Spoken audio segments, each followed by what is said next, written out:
नमस्कार, आप देख रहे हैं क्वेश्चन आवर और आपके साथ मैं हूं दिव्यदर्शनी। उत्तराखंड की 5 लोकसभा सीटों में से 3 पर भाजपा ने प्रत्याशियों की घोषणा कर दी है। भाजपा ने टिहरी गढ़वाल, नैनीताल और अल्मोड़ा लोकसभा सीट से प्रत्याशी घोषित किए हैं, जबकि हरिद्वार और पौड़ी सीट से अभी प्रत्याशी घोषित नहीं किए गए हैं। उम्मीद जताई जा रही है कि इन दोनों सीटों पर जल्द प्रत्याशी घोषित किए जाएंगे। भाजपा ने इन 3 सीटों पर प्रत्याशी रिपीट किए हैं। टिहरी गढ़वाल सीट से माला राज्यलक्ष्मी शाह, नैनीताल उधम सिंह नगर सीट से अजय भट्ट और अल्मोड़ा सीट से अजय टम्टा को उम्मीदवार बनाया गया है। 3 सीटों पर उम्मीदवारों की घोषणा के बाद पौड़ी और हरिद्वार सीट को लेकर कई तरह के कयास लगाए जा रहे हैं, क्योंकि इन दोनों सीटों पर बीजेपी के कई दिग्गजों ने दावेदारी पेश की है। दिल्ली बीजेपी मुख्यालय में प्रेस कॉन्फ्रेंस के दौरान कुल 195 उम्मीदवारों की घोषणा की गई। 195 प्रत्याशियों में 28 महिला प्रत्याशी हैं, तो वहीं 47 युवा नेताओं को मौका दिया गया है। साथ ही अनुसूचित जाति के 27, अनुसूचित जनजाति के 18 और पिछड़ा वर्ग के 57 नेताओं को टिकट दिया गया है।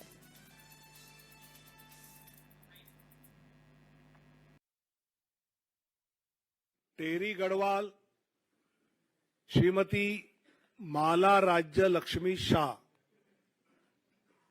अल्मोड़ा श्री अजय टम्टा, नैनीताल उधम सिंह नगर श्री अजय भट्ट।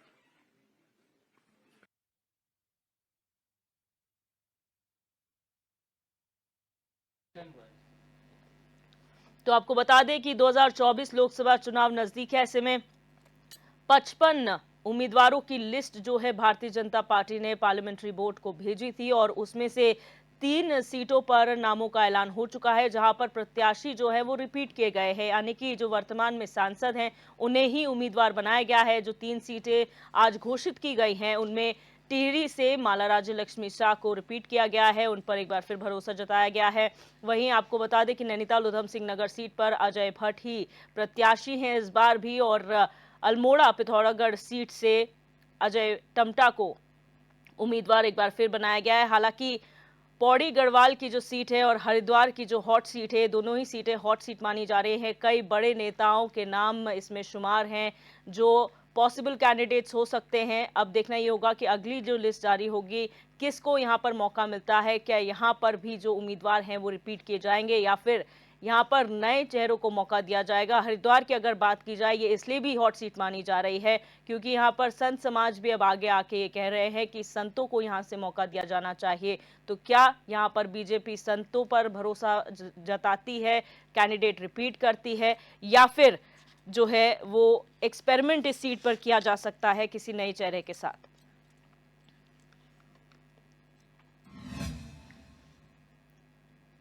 तो आज इसी मुद्दे पर हम चर्चा करेंगे। तमाम मेहमान हमारे साथ जुड़ चुके हैं, उनका इंट्रोडक्शन आपसे करा देते हैं। हमारे साथ संजीव वर्मा जी, बीजेपी नेता, जुड़ चुके हैं। हमारे साथ सुभाष झा जी, वरिष्ठ पत्रकार, जुड़े हुए हैं। जयेंद्र रमोला, कांग्रेस नेता, लाइव जुड़े हुए हैं। और शांति प्रसाद भट्ट जी, यूकेडी नेता, भी हमारे साथ लाइव जुड़े हुए हैं। आप सभी मेहमानों का इस चर्चा में स्वागत है। सबसे पहले संजीव वर्मा जी, आप लोगों ने सबसे पहले जो है 3 सीटों पर नामों का ऐलान किया है उत्तराखंड के लिए, क्या कहेंगे?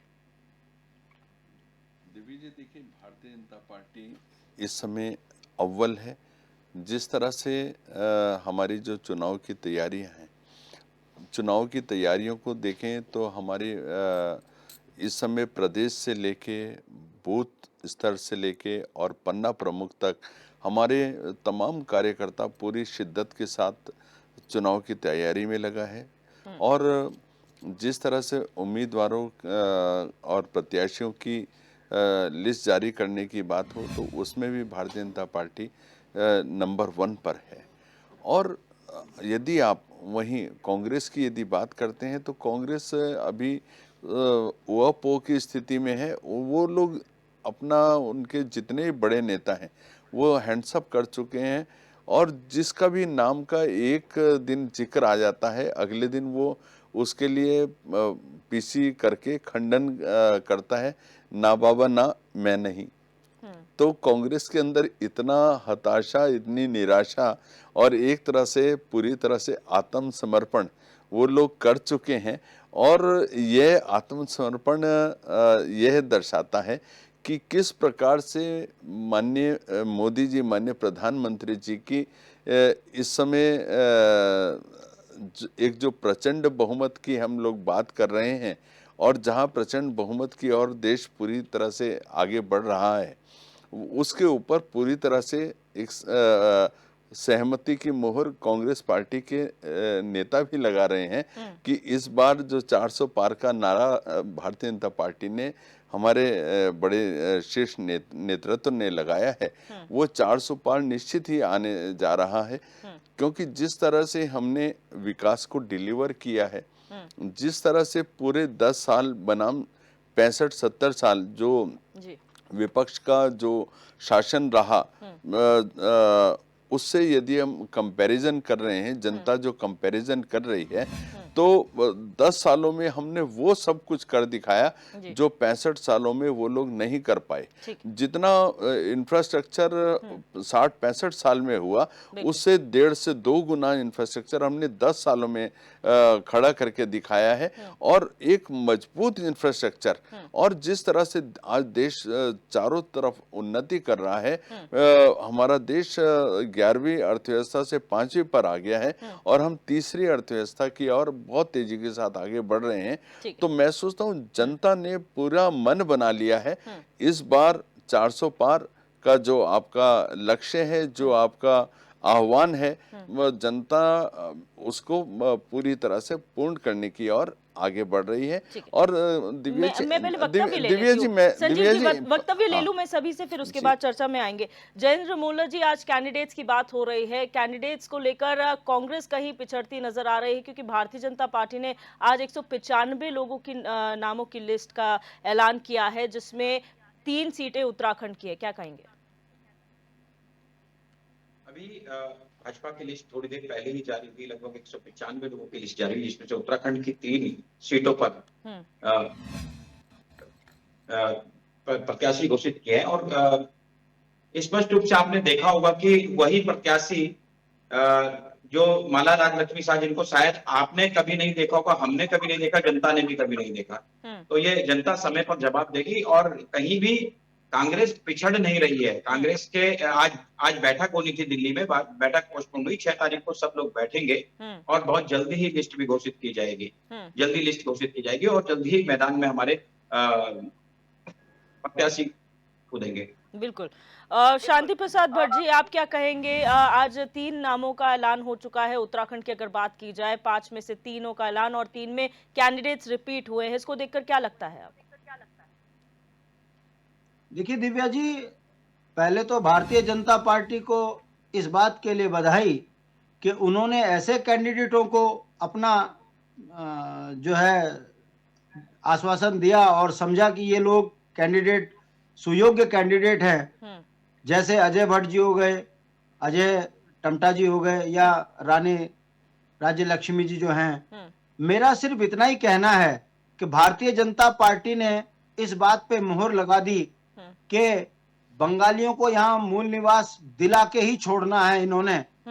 अजय भट्ट जी का जो बयान था, हमें लगता था कि शायद उससे मोदी जी नाराज होंगे, उनको ऐसा लगेगा कि उत्तराखंड की छवि को खराब कर रहे हैं। देवभूमि के अंदर बाहर वालों को जिस तरीके से अजय भट्ट जी स्थापित करने की बात कर रहे थे, उससे वो नाराज होकर उनका टिकट काटेंगे। राज्य लक्ष्मी जो जिनके गुमशुदगी के बड़े पोस्टर यहाँ लगे हैं इस बात को लेकर कि वो कभी ना तो क्षेत्र में दिखती हैं, ना कभी जनता के साथ उनका कोई संवाद होता है। भारतीय जनता पार्टी ने टीरी पूरी लोकसभा को अनदेखा कर रानी के प्रति अपनी आस्था दिखाई। कहने का मतलब है कि भारतीय जनता पार्टी को ना तो जनता से मतलब है।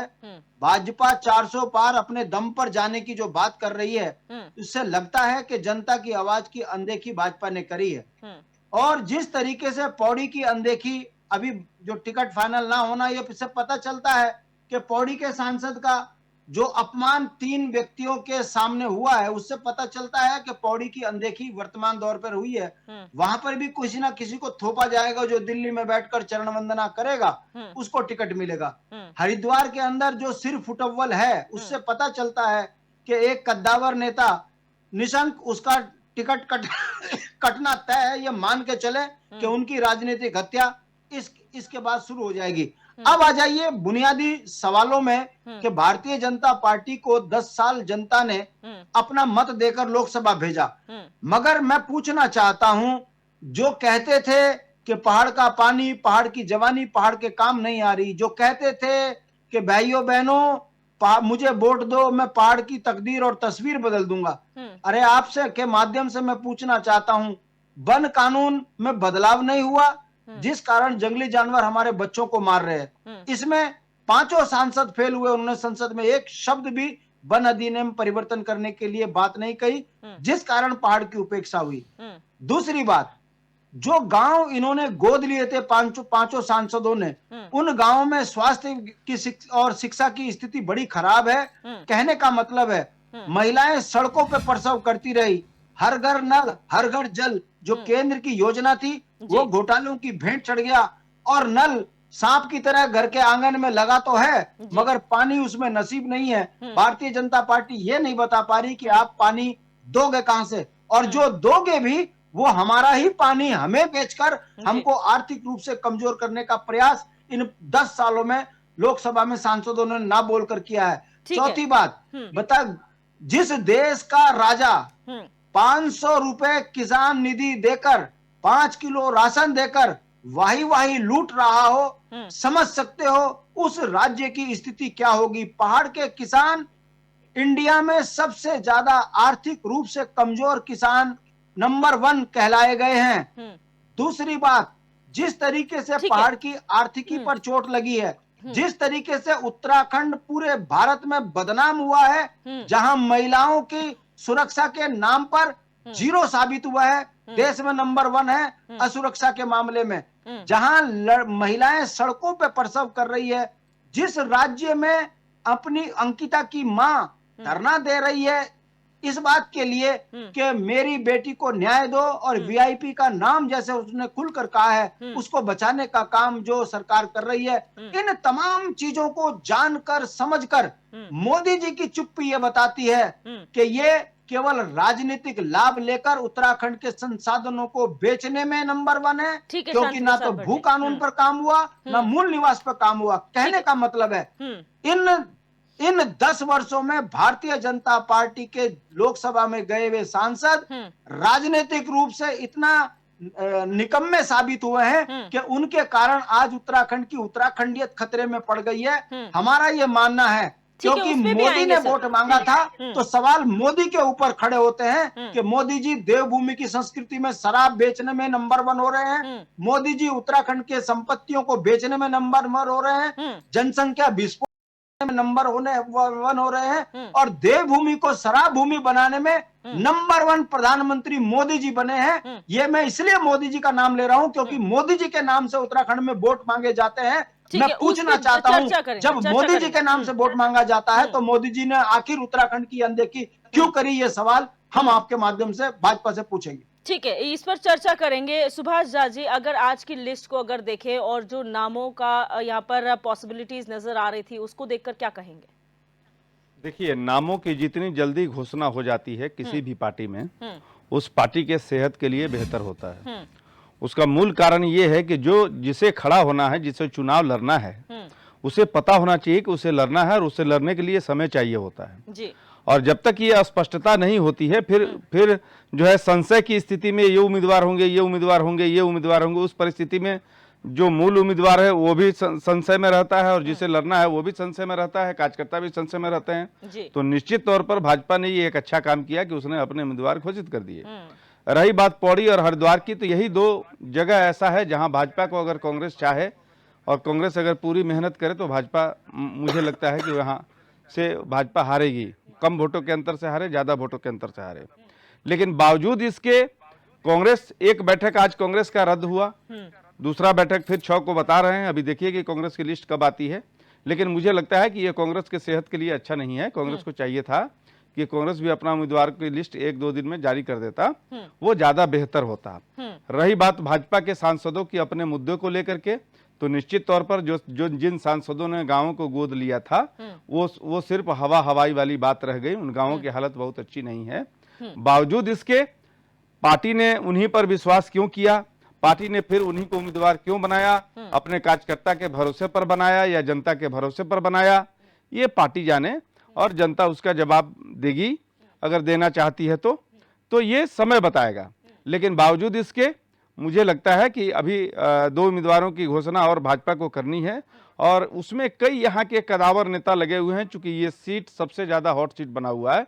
अब देखिए कि भाजपा इस पर क्या निर्णय लेती है और कांग्रेस अपने 5 उम्मीदवार की घोषणा कैसे करती है। संजीव वर्मा जी, समझने की कोशिश करेंगे क्योंकि 3 जो सीटें आज घोषित की गई हैं, यहाँ पर नामों का ऐलान, क्योंकि टिहरी की बात की जाए हमेशा से राजघराने के पास रही है और इस बार भी वही हुआ है, वहां से माला राज्य लक्ष्मी शाह एक बार फिर जीती हैं। लेकिन इसके इतर अगर बात की जाए, एमपीज का अपना फंड न खर्च कर पाना, अपनी जो सांसद निधि है वो खर्च न कर पाने में फेल हो जाना और उसके बाद अपने क्षेत्र में नजर नहीं आना, ये तमाम परफॉर्मेंसेस का बेसिस है। तो आखिर परफॉर्मेंस बेसिस था या फिर कुछ और? दिव्य जी देखिए, हमारे जितने भी सांसद हैं, हमारे जितने भी जनप्रतिनिधि हैं, सभी अपने अपने कार्य में पूरी तरह से पारंगत हैं। जनता का उनको विशेष प्यार, प्रेम, स्नेह लगातार मिलता रहा है और आगे भी मिलता रहेगा। आप लखवाड़ परियोजना की बात कर लें, जो पिछले 14 वर्षों से लगातार अटकी लटकी और भटकाए रखा कांग्रेस की सरकारों के द्वारा, उसको जारी कर दोबारा से आरंभ कराने का काम हमारे ये टिहरी लोकसभा में पड़ता है। चाहे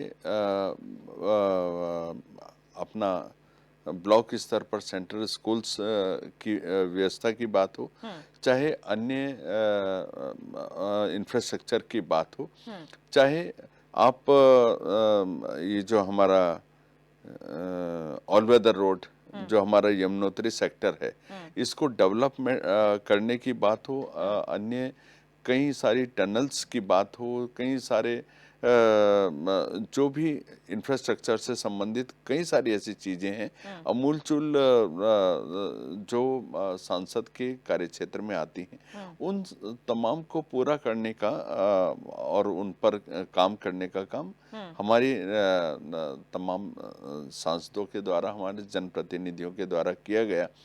आपकी नॉलेज में होगा, ये आईएमए के सामने एक अंडरपास जो पिछले 30 सालों से एक लंबित पड़ा हुआ था, उसको आरंभ कराने का काम हमारी भारतीय जनता पार्टी की सरकारों में, डबल इंजन की सरकारों में हुआ, जिसकी वजह से जनता को बेहद परेशानी हुआ करती थी। जो हमारी आज डाटकाली पर एक सिंगल सुरंग होती थी, जिससे आवागमन में बहुत दिक्कत होती थी, ट्रांसपोर्टेशन में बहुत ज़्यादा दिक्कत होती थी। आज वहाँ पर 3-3 सुरंग का निर्माण पूरा हो चुका है और एक्सप्रेस हाईवे दिल्ली देहरादून वो न केवल आवागमन के साधन के रूप में हम उसको देखें, बल्कि उससे जो हमारा वीकेंड टूरिज्म जो बेतहाशा बढ़ेगा, जो हमारे यहाँ रोजगार स्वरोजगार के साधन लगातार डेवलप होंगे।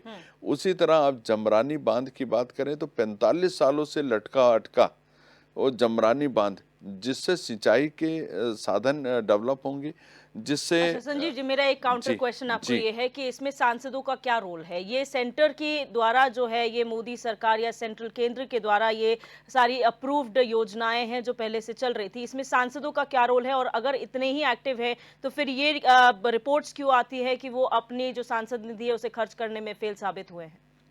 दिव्य जी देखिए, विपक्ष का काम केवल और केवल शोर मचाना, केवल और केवल झूठ बोलना, भ्रम फैलाना। सिर्फ विपक्ष की रिपोर्ट नहीं है, ये विपक्ष की रिपोर्ट नहीं है।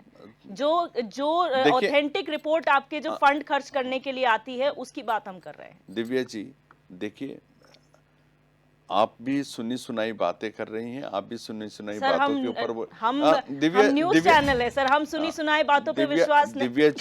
दिव्या जी और ना हमारा काम यहाँ पर विपक्ष को कोट करना है। संजीव जी, मैं क्लियर कर दूं, हमारा काम विपक्ष को कोट करना नहीं है, ना उनकी कही बातों को कोट करना इस डिबेट में हमारा काम है। हम उन आंकड़ों की बात करते हैं जो आप ही के द्वारा सरकारी ऑथेंटिक सोर्सेज से प्रदान की जाती है। दिव्या जी, नए नए मेडिकल कॉलेजेस की स्थापना, नए नए सेंटर से फंड एलोकेट करवाना और डेवलपमेंट के नए नए साधन, चाहे स्कूल हो, सेंट्रल स्कूल्स हो, नई नई यूनिवर्सिटीज़ हों, हमारे अपना जो एग्रीकल्चर यूनिवर्सिटी हैं उनके अंदर और ज़्यादा डेवलपमेंट हो, और नई नई हवाई पट्टियाँ हो, हर ज़िले में उड़ान योजना के माध्यम से हेलीपोर्ट बनाने की व्यवस्था हो, ये तमाम चीजें ऐसी होती हैं जहां पर जिसमें सांसदों का एक महत्वपूर्ण रोल होता है।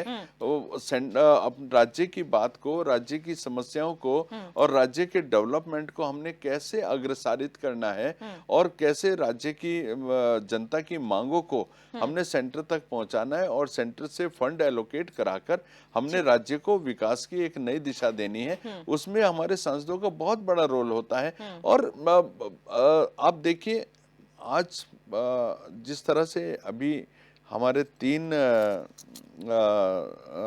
प्रत्याशी घोषित हो चुके हैं, 2 भी आजकल में जब भी हो जाएंगे। वहीं यदि आप कांग्रेस पार्टी की यदि बात करें, आप ये देखिए वो अभी स्क्रीनिंग कमेटी खेल रहे हैं। और कांग्रेस का जवाब उन्हीं से ले लेंगे सर। दिव्या जी मेरे को बीच में मत टोकिए। संजीव जी प्लीज, मेरा काम है, मैं आगे आप लोग कांग्रेस पर आरोप लगाते हैं और अभी स्क्रीनिंग कमेटी की बात वो लोग कर रहे हैं, उनको अपने स्क्रीनिंग कमेटी का नाम फंडिंग कमेटी दे देना चाहिए, जहां उनको ढूंढे से अपने उम्मीदवार उपलब्ध नहीं हो रहे, मिल नहीं रहे हैं। तो कांग्रेस पार्टी तो चुनाव लड़ने से पहले ही हैंड्स अप करके अपनी हार मान चुकी है।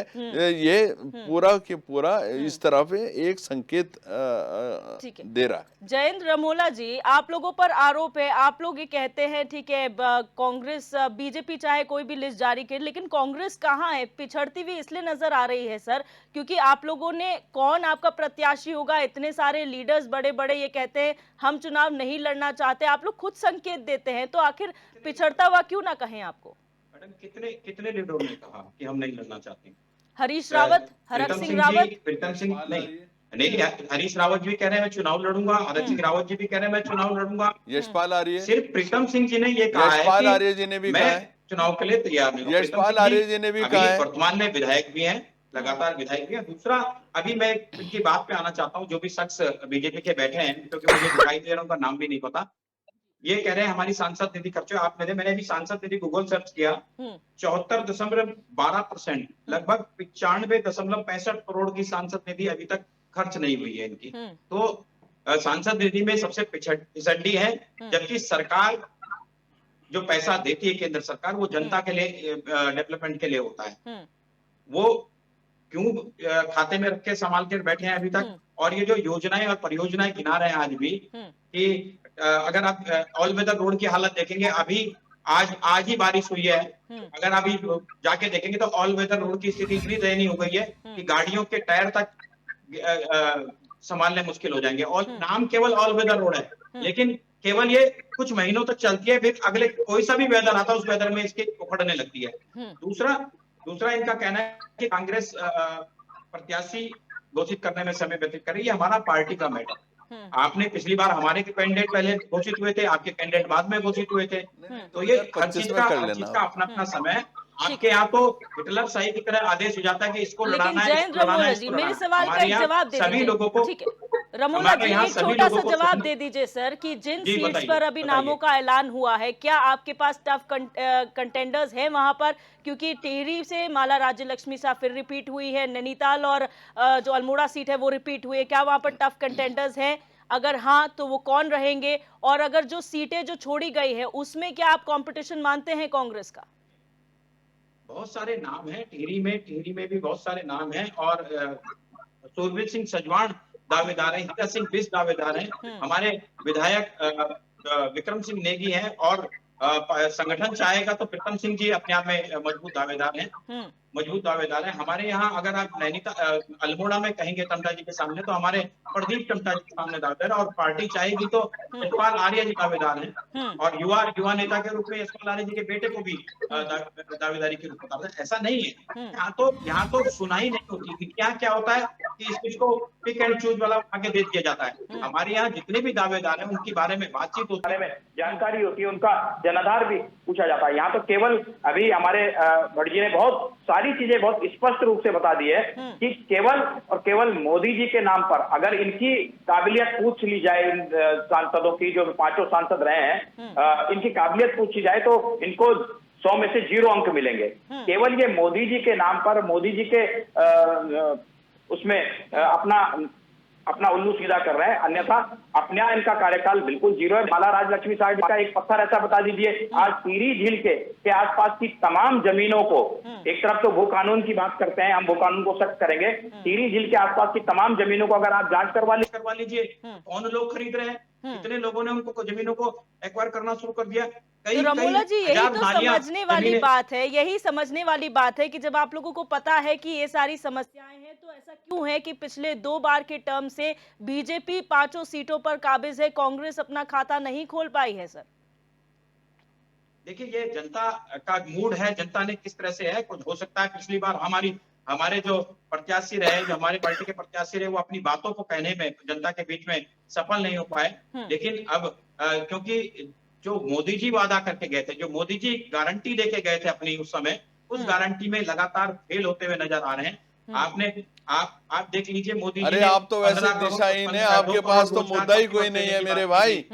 आपके पास तो केवल एक ही मुद्दा है, मोदी का विरोध। आपके पास क्या मुद्दा है? आपके पास तो एक ही मुद्दा है, मोदी का विरोध, बेरोजगारी का मोदी का विरोध। बड़ा मुद्दा है। लेकिन आप हिंदू मुसलमान करने लगते हैं। आपके पास मुस्लिम यूनिवर्सिटी की बात किसने करी थी ये बताइए, जुम्मे की नमाज की बात किसने करी थी ये बताइए, जवाब दीजिए ना आप। अरे धर्म की बात करते हो तो धर्म की बात तो आप शुरू करते हो, जयेंद्र रमोला जी और धर्म संजीव की जी, बात मेरा तो आप आपसे लोग शुरू अनुरोध करते है, हो, धर्म पे मत जाइए, आप इलेक्शन पे बात हो रही है, हम तो प्लीज डेवलपमेंट शांति के प्रसाद ऊपर जी, चुनाव ठीक है, लड़ते हैं। एक मिनट, दीजिए। ठीक है, मैंने इनके बीच में नहीं बोला। ठीक है, एक हम मिनट, तो चुनाव में आप दोनों से अनुरोध है, आप दोनों से अनुरोध है, धर्म पे ना जाए, देखिए, इनका समय पूरा था, इलेक्शंस पे रहिए। पूरा था, इन्होंने बोला, इनका समय पूरा था, मैंने बीच में नहीं बोला, इन्होंने बहुत चीजें बात बोली। ये कहते हैं हम पे मुद्दे नहीं है। आज बेरोजगारी का मुद्दा है, आज महिला सुरक्षा का मुद्दा है, आज उत्तराखंड की पलायन जो हो रहा है लगातार पहाड़ों से, पश्चिम उसका बड़ा मुद्दा है। पश्चिम बंगाल वाले मुद्दे के ऊपर जबान क्यों जब सीली इनसे गई सवाल आपकी? पूछा जाता है, कान क्यों बंद जब हो इनसे गए? सवाल ठीक पूछा है, जाता एक है, मिनट, शांति बंद प्रसाद हो भाई, गई, ठीक है, घुमाने लगते हैं। आप दोनों को रोकना चाहूंगी, नहीं बोल रहे शांति, संदेश एक मिनट खाली सर, एक पर, मिनट, शांति क्यों नहीं प्रसाद बोल रहे भाई, संदेश खाली ठीक पर? है, चेहरा इसी जवाब तरह दो से ना। बात तो अरे जवाब सर, दीजिए, आप मैंने उत्तराखंड की बात जवाब कीजिए। दो ना। प्लीज सर, अरे आपका प्लीज, अरे आपका एक शब्द भी आया है, उत्तराखंड में रहते हैं, उत्तराखंड में रहते हैं, उत्तराखंड में भी बहुत मुद्दे हैं।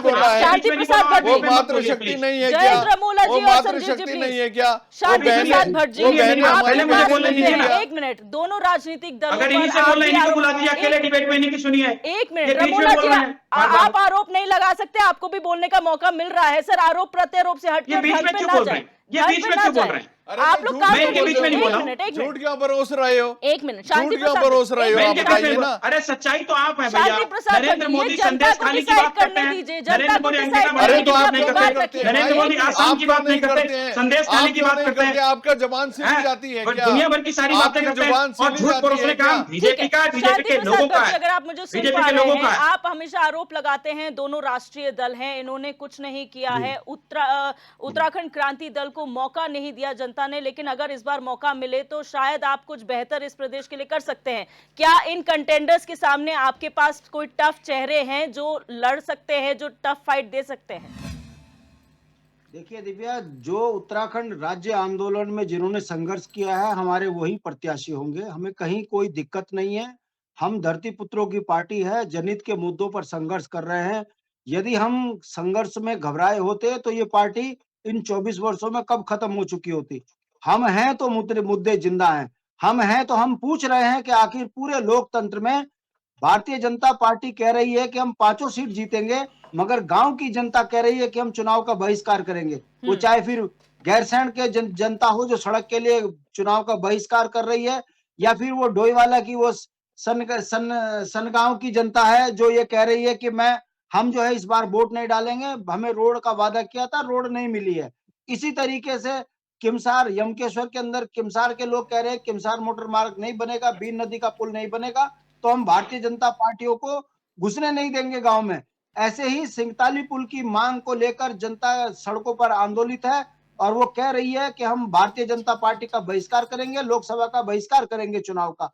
कहने का मतलब है जिन बुनियादी चीजों के लिए लोकतंत्र में जनता सुविधाओं के लिए अपना सांसद चुनती है, वो सांसद गांव का विकास तो छोड़िए, वो अपनी सांसद निधि खर्च करने तक में नाकाम साबित हो रहे हैं। ऐसे में उनको रिपीट टिकट देकर खड़ा करना, ये पता चलता है कि मोदी जी का अपना कोई विजन नहीं है। वो बिना विजन के टेलीविजन के माध्यम से चैनलों के माध्यम से जनता को गुमराह करके उत्तराखंड की वोटों पर फिर डाका डालने का प्रयास कर रहे हैं। हम फिर कह रहे हैं कि जो सांसद जंगली जानवरों से आम नागरिकों को ना बचा सके, स्कूलों की स्थिति सुदृढ़ ना कर सके, महिलाओं की सुरक्षा में नाकाम हो, ऐसे में इन सांसदों को दोबारा किस मुंह से जनता के सामने वोट मांगने जाएंगे और इन्हें वोट मिलेगी, ये वो सवाल है। हम इन मुद्दों को लेकर जनता के बीच में जाएंगे और हमारा विश्वास है, हमने राज्य आंदोलन लड़के राज्य लिया है और हमें विश्वास है कि बुनियादी मुद्दों पर जनता हमारे साथ खड़ी होगी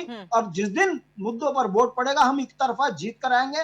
भाजपा कांग्रेस का सुपाड़ा साफ होगा, ये मेरा विश्वास है। बिल्कुल। शांति प्रसाद भट्ट जी, मैं छोटा सा एक एग्जाम्पल आपको कोट करती हूँ। हाल फिलहाल में जो बाई इलेक्शंस हमने बागेश्वर में देखे थे, उसमें यूकेडी को नोटा से बहुत कम, यानी कि नोटा आपको सरपास कर गया था और जनता ने आपको ना चुनकर नोटा दबाना ज्यादा पसंद किया। ऐसे हाल में क्या आपको लगता है कि आपके मुद्दे जनता के कानों तक पहुंचेंगे? बहुत बेहतरीन सवाल किया, मुझे बधाई दूंगा मैं दिव्या आपको।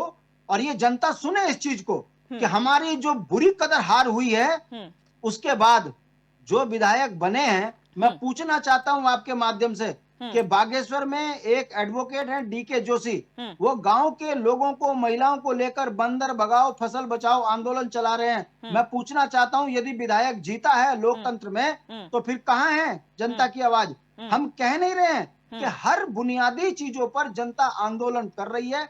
सत्ताएं लूट जरूर रहे हैं लोग, मगर सत्ता में बैठे सत्ताधीश काम नहीं कर रहे हैं, इसीलिए पूरा उत्तराखंड उबला पड़ा है। देवभूमि में शराब बांटी जा रही है, घर घर भांग, हर भांग, घर घर भांग। क्या ये मोदी जी का सपना है? देवभूमि के मंदिरों में चंदा चोरी हो रही है, पीतल को सोना बनाया जा रहा है, क्या ये मोदी जी का सपना है? उत्तराखंड देवभूमि के अंदर जमीनें बेची जा रही है बाहर के लोगों को, क्या ये मोदी जी का सपना है? उत्तराखंडियत खत्म हो जाए, इसलिए क्या ये मोदी जी का सपना है? मेरा कहने का मतलब है, मैं बार बार मोदी जी को कोट करके इसलिए कह रहा हूं क्योंकि यहाँ की जनता मोदी को वोट देती है। अगर मोदी अगर लायक होते तो ये आज अजय भट्ट अपना पैसा खर्च करते, अगर मोदी जी लायक होते तो आज राज्य लक्ष्मी अपना सांसद निधि का खर्चा पूरा खर्च करती, हमारे बुनियादी चीजों पे काम करती। इन्हें पता है कि मोदी के नाम से वोट पड़ना है, काम करो ना करो, मजे लो, दिल्ली में जाके सोए रहो। ये स्थिति उत्तराखंड की हुई है। और मैं आपको फिर कह दूं, अगर हम मुद्दों पर ना होते तो आज ये भाजपा कांग्रेस के लोग हमसे ना घबराए होते। हम जनहित के मुद्दों पर लड़ रहे हैं। हाँ, हार जीत में हम मानते हैं, बड़े दिल से स्वीकारते हैं कि हम कहीं ना कहीं अपनी बात जनता तक नहीं पहुंचा पा रहे हैं, या जनता समझने के बावजूद भी राष्ट्र के नाम पर इनको वोट दे रही है तो अपने बच्चों का भविष्य बर्बाद भी कर रही है। 40-40 साल के बच्चे हो गए, शादी नहीं हो रही है, गांव में वंश रुक गए, नौकरियां बिक गई, हाकम गारंटी है नौकरी देने की और मुख्यमंत्री लाचार खड़े हैं। ये जो स्थितियां हैं, अगर इसमें कहीं ना कहीं अगर आप कहेंगे तो जनता को भी सोचना पड़ेगा कि आखिर ये बेईमान बार बार क्यों जीत कर आ रहे हैं। और अगर मोदी जी के नाम से बेईमान जीत रहे हैं तो इसका दोष सीधा मोदी जी के ऊपर है। मोदी जी इस देश के अंदर जनता को गुमराह कर सत्ता लूट रहे हैं और उसके दुष्परिणाम आने वाले समय में जनता भुगत भी रही है और आगे भी भुगतेगी यदि ऐसे बेईमान लोग जीतेंगे। ठीक है, सुभाष झा जी, आपका एनालिसिस क्या कहता है? 3 का ऑलमोस्ट फाइनल था, वो आज लिस्ट घोषित हो गई है, लेकिन जो बाकी 2 सीटें हैं, क्योंकि टफ कंटेंडर्स है, बहुत सारे नाम है, 55 नामों की लिस्ट गई है, जाहिर सी बात है जो बड़ी सीट्स है उनमें ज्यादा कंपटीशन है, एक तरफ संत समाज भी है। क्या लगता है आपको वहां पर क्या पूरा इक्वेशन बैठेगी? मैं आपके मुद्दे पे आता हूं, इससे पहले 2 बातें सामने आई थी, उससे मैं बोल दूं। अभी एक बात सामने आई कि प्रसंगवश चर्चा तो करना पड़ेगा क्योंकि राष्ट्रीय पार्टी पर बात हो रही है। इनके गौतम गंभीर ने इलेक्शन लड़ने से मना कर दिया, उन्होंने हाथ खड़े कर दिए कि हम नहीं लड़ेंगे। इसका एनालिसिस आप कैसे करेंगे? अगर उस आधार पर उत्तराखंड की एनालिसिस को जोड़ें तो फिर मामला बराबर हो जाता है। जिस कांग्रेस की लोग बात कर रहे हैं, भाजपा के लोग, मसला ये नहीं है, मसला है कि पार्टी के कांग्रेस का, मैं ये मानना पड़ेगा कि कांग्रेस का रवैया सुस्त है। जिसको कांग्रेस अपना लोकतंत्र कहती है, ये अलग मसला है, लेकिन बावजूद इसके कांग्रेस के पास उम्मीदवार नहीं है, लोग नहीं है। अगर नहीं है तो फिर 40 उम्मीदवारों के नाम कैसे आ रहे हैं? ये 40 उम्मीदवार कहाँ के हैं? एक चीज। दूसरी बात, अभी हमारे संजीव भाई ने कहा कि यहाँ जो है IMA के सामने हम सुरंग बनवा रहे हैं। भाई साहब बहुत सारी योजनाएं जो हैं रक्षा विभाग की अपनी होती हैं और बहुत सारी योजनाएं जो हैं केंद्र सरकार, वो रूटीन होता है। वो आपकी सरकार रहे कोई और भी सरकार होती, जब वो रूटीन में आता वो होगा। इससे पहले भी आपकी सरकार रही है, सुरंग बन गई होती, सुरंग बन गई होती, इससे पहले भी आपके सर, मुझे बोलने दीजिए, आपकी आदत है, मैं बोलने नहीं दूंगा आपको, मैं बोलने नहीं दूंगा आपको, मैं बोलने नहीं दूंगा आपको। आपकी जब बात, आपकी जब बात आती है आप अपनी बात बोलिए, आपकी बात मैं चुपचाप सुन रहा था, ठीक है ना। वो चीज नो, इसमें कहीं दो राय नहीं है कि ये तीनों सांसद नकारा साबित हुए। नकारा इसलिए साबित हुए कि इन्होंने अपने पैसे खर्च, जो पैसा इनके सांसद निधि का है, अगर वो पैसा खर्च नहीं हो पाया तो निश्चित तौर पे ये नकारे लोग हैं।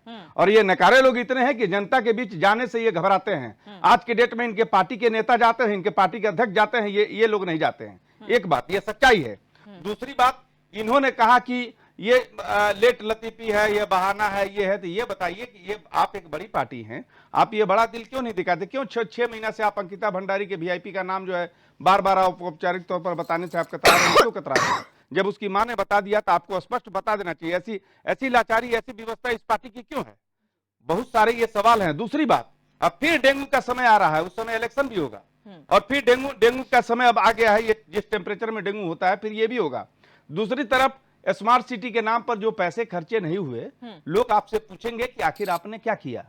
मैंने कहा ना कि पार्टी का अपना मसला है कि पार्टी किसको उम्मीदवार बनाए, पार्टी किसको उम्मीदवार नहीं बनाए।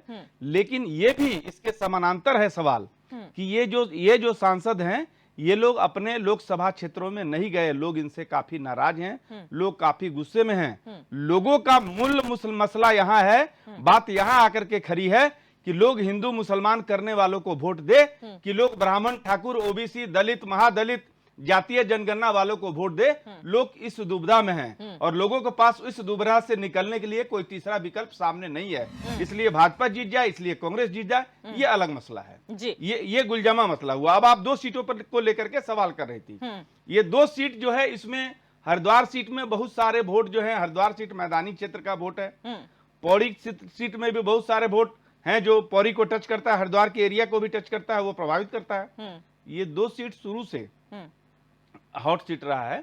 ये सीट को लेकर के काफी, चूंकि यहाँ के कई आपके पौड़ी से बहुत सारे मुख्यमंत्री हुए हैं, तो जाहिर है वो सारे कदावर नेता हैं यहाँ के प्रदेश के। उनके अपने भी हस्तक्षेप होंगे, उनकी अपनी भी जनता होगी, उनके पॉकेट की जनता होगी, पार्टी की जनता तो छोड़ दीजिए। ये बात हरिद्वार पर भी लागू होता है। हरीश रावत जी चाह रहे हैं हमारा बेटा लड़े, हरक सिंह रावत जी चाह रहे हैं हम लड़ें। ऐसी बहुत सारी चीजें यहाँ भी हैं, वहां भी हैं, पौड़ी में भी हैं। अब देखिए दोनों पार्टियां अपने अपने लोगों को कैसे सुलझाती हैं। अभी जो हमारे संजीव भाई कह रहे थे, अगर यही बात थी तो आपने 3 लागू किया तो 2 और भी नाम घोषणा कर देते। क्योंकि आप नहीं किए, क्योंकि आपकी अपनी भी व्यवस्था है, आपकी अपनी भी कमजोरी है, आप खुद भी उधेड़ बुन में लगे हुए हैं कि हम क्या करें। इनको भी डर है कि हमारे 2 लोग कांग्रेस में नहीं भाग जाएं, कांग्रेस को भी डर है कि अगर टिकट नहीं दिए तो 2 लोग टूट के इधर न चल जाए। देखना है कि अभी देखिए कि ऊंट किस करवट बैठता है। बिल्कुल। जयेंद्र रमोला जी, आपसे मेरा सवाल इसी में है, क्योंकि आप लोग कहते हैं कि हमारे पास बहुत सारे नाम हैं जो रेस में हैं, लेकिन इंडिया गठबंधन माफ कीजिएगा, उसका क्या, उसका अगर आपकी सीट शेयरिंग हुई है, क्योंकि कई जगह आप लोगों को तवज्जो नहीं दी गई, आपके जो अलायंस की पार्टीज हैं उन्होंने नकार दिया एक तरीके से, और कम सीट्स जहां मिली है वहां बहुत कम सीट्स आपको मिली है। उत्तराखंड में क्या इंडिया अलायंस होगा या फिर नहीं?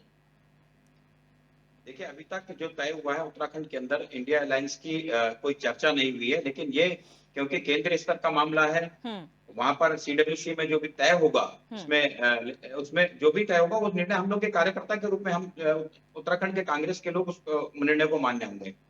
और क्योंकि बार बार ये बात कर रही है कि लेट हो गई हमारे प्रत्याशियों की घोषणा की। हमारे बहुत ही सम्मानित पत्रकार महोदय ने बताया कि अगर इतना ही था तो ये सारी सीटें इन्होंने क्यों नहीं घोषित कर दी, यहाँ 5 की 5 कर देते, पूरे देश के एक साथ कर देते अगर इतना ही सब कुछ था। ये अपनी अपनी व्यवस्थाएं हैं, अपनी अपनी पार्टी की व्यवस्थाएं हैं। और जब तो क्या इससे जयेंद्र जी, क्या इससे ये माना जाए कि आप बीजेपी की स्ट्रैटेजी देखना चाह रहे थे? क्योंकि एक मिक्स है इस बार, जो 195 नाम ऐलान हुआ है उसमें महिलाओं को भी टिकट दिया गया, 28 महिलाएं हैं, 47 युवा नेता हैं, उसमें ओबीसी है, एसटी एससी है। तो क्या आप ये स्ट्रैटेजी देखना चाह रहे थे कि क्या है, उसके हिसाब से आप कैंडिडेट्स निकालेंगे या फिर वजह कुछ और है? देखिए, हमारे यहाँ, मैं उत्तराखंड की बात करना चाहता हूँ, हमारे यहाँ उत्तराखंड के अंदर हमारे दिल्ली में जिस तरह का हमारा स्क्रीनिंग कमेटी से लेके CWC की लेके बैठक जो होती है, चुनाव की CEC कमेटी की बैठक, उसके तहत कैंडिडेटों के नाम घुसते हैं। 40 नामों में से कुछ नामों को सेग्रीगेट कर लिया गया है और ये एक दिन की मीटिंग में नहीं होता, इनकी भी एक दिन की मीटिंग में नहीं हुआ। लेकिन इनके यहाँ क्या होता है, इनके यहाँ कठपुतलियों को प्रत्याशी बना दिया जाता है घुमा फिरा के। आपने देख लीजिए, पुरानी लिस्ट उठा लीजिए, जो जिनको नहीं लड़ना उनको कह दिया मैं गड्डी हूं, मेरे को नहीं लड़ना। गौतम गंभीर, सिन्हा जी, आज सिन्हा जी का देख रहा था मैं, हाईलाइट कर रही थी कि मुझे चुनाव से छुटकारा दे दीजिए, मुझे चुनाव नहीं लड़ना है।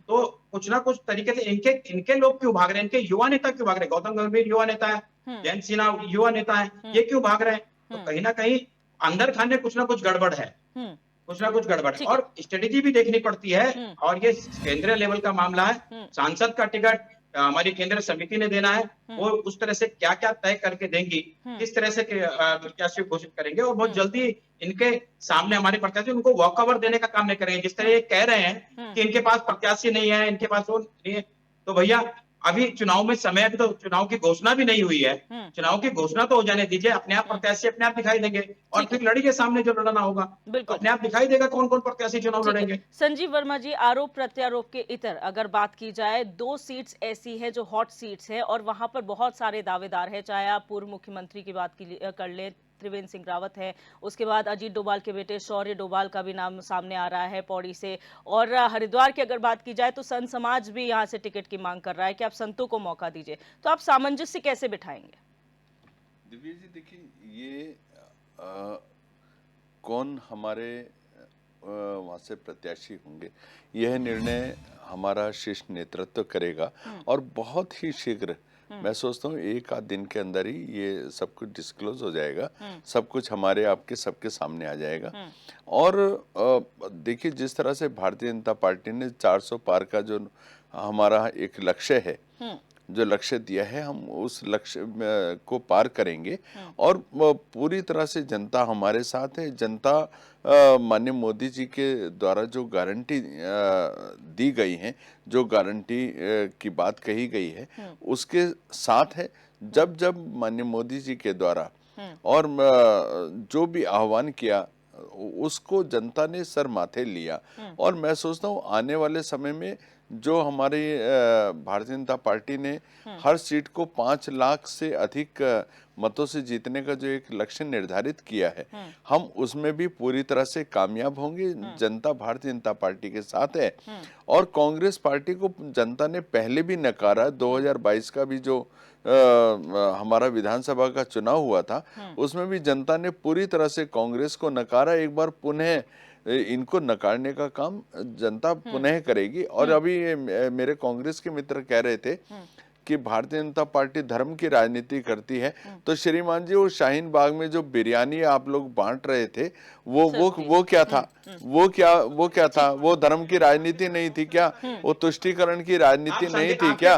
वो मुस्लिम यूनिवर्सिटी की जो आप लोग बात कर रहे थे, वो धर्म की राजनीति नहीं है क्या? लगातार आप संदेश खाली की बात क्यों नहीं करते श्रीमान?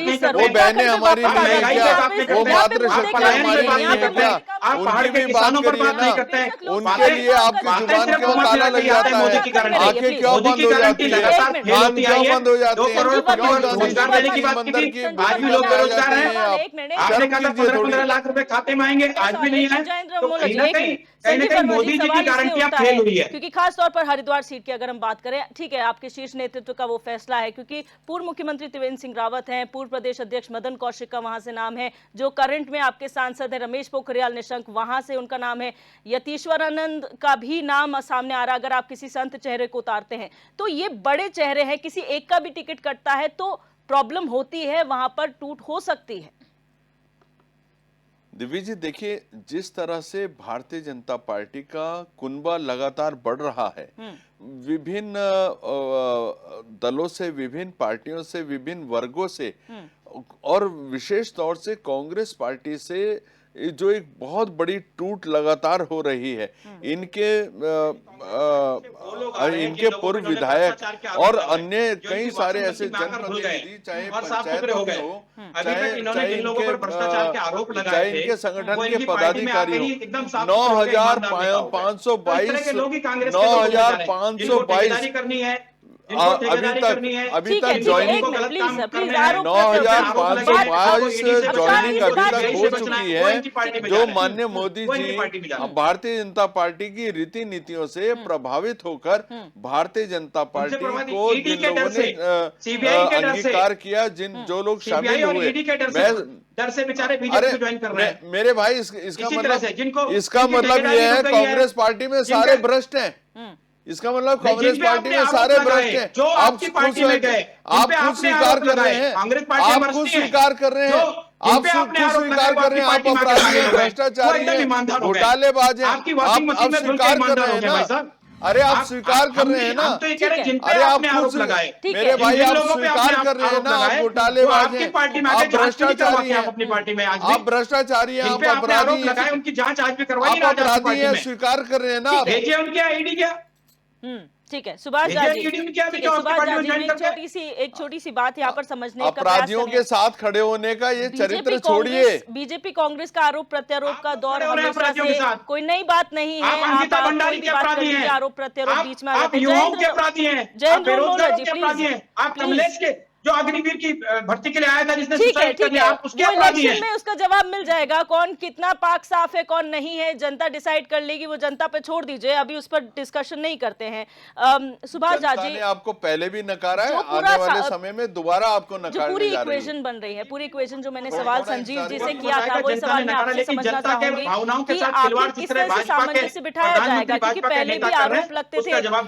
तीसरे पंचायत चुनाव में हमने देखा आरोप लगे कि हमें हराने का काम किया गया है। इस तरीके से अगर यहाँ पर भी हुआ तो किस तरह से सामंजस्य बिठाया जाएगा? देखिए, चंडीगढ़ की घटना के बाद भाजपा ये नहीं कह सकती कि भाजपा बेईमानी नहीं करती है।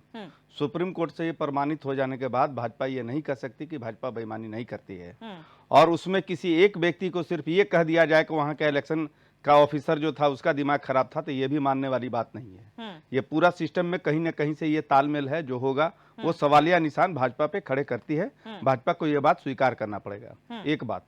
दूसरी बात, जो अब रह गई बात चुनाव की, जो चुनाव में ऊंट किस करवट बैठता है, तो मैंने कहा ना कि अभी जो मुद्दे हैं, जनता के पास दो मुद्दे हैं। महंगाई अपनी जगह है, महंगाई अलग कमर तोड़ रही है, डॉलर का भाव अपनी जगह है, 2 करोड़ नौकरी अपनी जगह, ये सारा असंतोष है, पेट्रोल डीजल वगैरह अच्छे दिन, ये सब नोटबंदी, ये सारे चीज। लेकिन इन सारे चीजों के बावजूद लोग के पास मूल मसला ये है कि वो नागनाथ को चुने कि वो सांपनाथ को चुने। समस्या यहाँ है, एक बात। और दूसरी बात ये है कि अभी एक बात दोनों लोग बोल रहे थे, तो मैं ये बात बता दूं कि जिस भ्रष्टाचार पर ये बोल रहे थे, इनका मैं इस बात से इत्तेफाक रखता हूं कि इन्होंने कहा कि सारे भ्रष्टाचारी कांग्रेस में थे, तो आप इसको क्यों ला रहे हैं। मैं इस सवाल पर जवाब दे रहा हूं। अजीत पवार जी पर 70,000 का करोड़ का घोटाला लगाते हैं मोदी जी शाम को, और सुबह उनकी पार्टी में वो आ जाते हैं, ठीक हो जाते हैं। शारदा घोटाले के जितने घोटालेबाज थे इनके पार्टी, तृणमूल कांग्रेस के, इनके पार्टी में चले जाते हैं, वो ठीक हो जाते हैं। तो सवाल तो भाजपा पर उठना लाजमी है, आप पर सवाल उठेगा। दूसरी बात, मैं चुटकी लेता हूं संजीव भाई से कि इसका मतलब जिस पर भ्रष्टाचार का आरोप लगे वो समझ लीजिए कि इसके बाद वो कांग्रेस में उसको भाजपा ले जाएगी, ये उठा करके।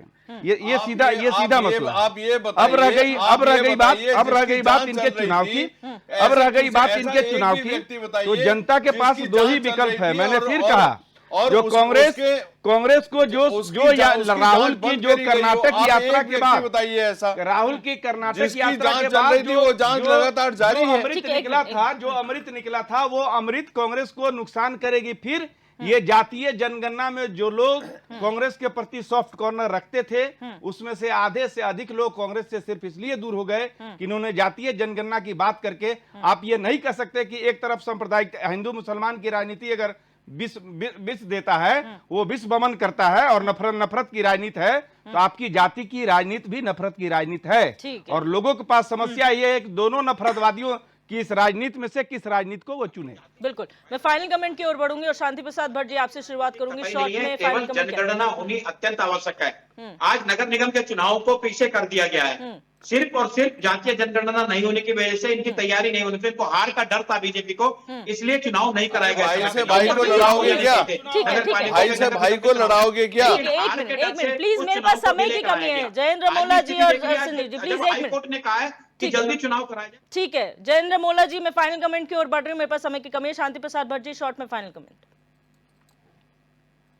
मैं कहूंगा लोकतंत्र के महापर्व में तय जनता ने करना है कि इन 24 वर्षों में जिन बुनियादी मसलों के लिए राज्य मांगा गया था, यदि उस पर काम हुआ है तो जनता निश्चित रूप से इन राष्ट्रीय पार्टियों को भर भर के वोट दे, और यदि नहीं तो अपने बच्चों की उदासी, उनकी बेरोजगारी, घर में जो भुखमरी के से माहौल बना हुआ है, जवान लड़कों की शादियां नहीं हो रही है, जंगली जानवर रोज मार रहे हैं, महिलाएं सड़कों पे प्रसव कर रही है, पहाड़ों की उपेक्षा हो रही है, इन तमाम बिंदुओं पर यदि आप अपने मत का दान करेंगे तो निश्चित रूप से उत्तराखंडियत बचेगी। वरना यदि मोदी जी के कहने पर यदि इन्हीं राष्ट्रीय राजनीतिक निठल्लों को अगर वोट पड़ेंगे तो फिर भुगतिए। अभी तो 24 साल है, अभी और भी आगे पता नहीं क्या क्या दिन देखने को मिलेंगे। ऐसा ना हो, हम जनता से ये उम्मीद करते हैं कि अपने मत का दान करने जाओ तो अपने राज्य की उदासी और उत्तराखंडियत को बचाने के लिए करें, तभी उत्तराखंड बचेगा। वरना इन राष्ट्रीय पार्टियों की नौटंकी तो देख ही रही है जनता। ठीक है जयेंद्र मोला जी, बहुत शॉर्ट में फाइनल कमेंट। बिल्कुल, ये स्थिति ये है कि आज जो मोदी जी की गारंटी की बात करते हैं, मोदी जी श्रीनगर आते हैं, गढ़वाल की टोपी पहनते हैं और उसके बोलते हैं मेरे उत्तराखंड का भाई बहनों। उसके बाद अंकिता भंडारी की हत्या हो जाती है, तमाम पूरा देश उसको देखता है। उसके बाद मोदी जी एक शब्द नहीं कहते हैं। तो उत्तराखंड की जनता को, उत्तराखंड की मातृशक्ति को ये सवाल, जब वोट मांगने बीजेपी का कैंडिडेट आए तो उससे सवाल पूछना चाहिए कि जब अंकिता भंडारी की हत्या हुई तो उस समय मोदी जी चुप क्यों थे? जब उनकी मां ने वीआईपी का नाम ले लिया तो पुलिस उससे ये क्यों कह रही थी कि सबूत लेके आए? आज किसी व्यक्ति के कहने पर किसी को जेल में डाल दिया जाता है, लेकिन जब उसकी मां, जिसकी बेटी है, वो नाम लेती है कि वीआईपी ये है, इनका बीजेपी का नेता है, उसके बावजूद उसके खिलाफ कार्रवाई नहीं की जाती है। तो ये सवाल, ये बड़े बड़े सवालों के जवाब जब वोट मांगने बीजेपी के कैंडिडेट आए तो ये हमारे प्रदेश के युवा, हमारे प्रदेश की मातृशक्ति, हमारे प्रदेश का बेरोजगार, वो ये पूछे इनसे कि जब आपने 2 करोड़ रोजगार देने की बात की थी, आपने पलायन रोकने की बात की थी, पलायन आयोग बनाया था, पलायन आयोग के अध्यक्ष खुद पलायन कर गए देहरादून में।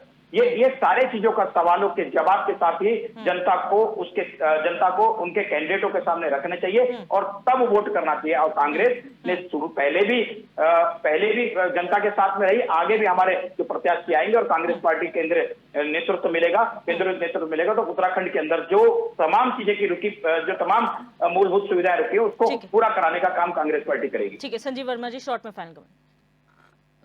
दिव्य जी, देखिए डबल इंजन की सरकार हमारे यहाँ उत्तराखंड में चल रही है और जिस तरह से विकास कार्य पिछले 10 वर्षों में उत्तराखंड में हुए हैं, डबल इंजन की सरकार के माध्यम से जनता इसको अनवरत जारी रखेगी। और जनता ने पूरा मन बना लिया है कि पिछली बार जितने वोटों से हमने भारतीय जनता पार्टी के 5 प्रत्याशियों को जिताया था, उससे 1.5 से 2 गुना ज़्यादा से हम अपने भारतीय जनता पार्टी के प्रत्याशियों को जिताकर यहाँ से भेजेंगे, संसद भेजेंगे और माननीय प्रधानमंत्री जी के हाथों को और ज्यादा हम मजबूती देंगे। और जनता क्योंकि डेवलपमेंट चाहती है, जनता विकास चाहती है और जिस तरह से उत्तराखंड में लगातार काम हो रहे हैं, जनता ने पूरी अपनी सहमति की मोहर पहले भी लगाई, आगे भी लगाने वाली। बिल्कुल। Subhash ji, final comment sir, short में। देखिए अब समय आ गया है कि यहाँ की स्थानीय मुद्दों, यहाँ की बेरोजगारी, यहाँ का पलायन, यहाँ का विधानसभा भर्ती घोटाला, यहाँ का हाकम सिंह, ये सारे मुद्दे पर जनता वोट करती है या जनता फिर मोदी जी की बातों पर भरोसा करके वोट देती है, ये समय बताएगा। लेकिन अभी भी 2 जो अभी हॉट सीटों का उम्मीदवारों की घोषणा होना है, वो बहुत कुछ इस यहाँ की राजनीति को प्रभावित करेगा।